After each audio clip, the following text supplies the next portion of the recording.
Think about a moment recently where you really felt like the CEO. You're like, I have my boss lady pants on, like I'm steering the ship.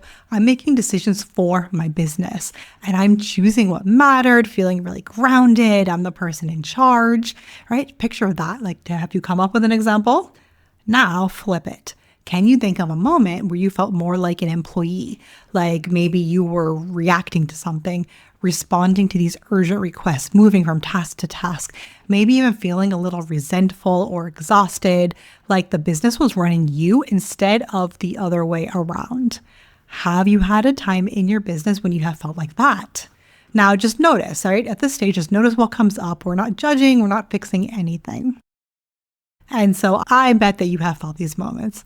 And so, recently I run a monthly networking group called Flow Lab. And recently on one of these calls, this month actually, we were talking about this exact thing. I had asked them to describe their CEO moments. And there were themes that were consistent with this, right? When you step into being the CEO of your business, you're making decisions based on your vision and not just what clients want. You have some breathing room. You're trusting yourself and you're thinking a few steps ahead instead of just trying to get through the fires that need to be put out today. And then similarly, on the flip side, when they described what it was like feeling like an employee, it sounded more like constant reactivity, serving everyone else's priorities first, putting their business last. Are having little to no control over their own schedule, just saying yes, being the yes person automatically, and feeling like they were behind no matter how hard they were working.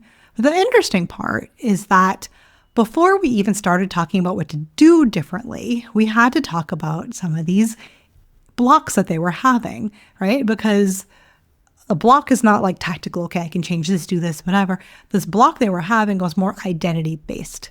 So I invite you to check in with yourself here. When you hear the word CEO, or when you hear business owner or entrepreneur applied to you, what is it that you feel?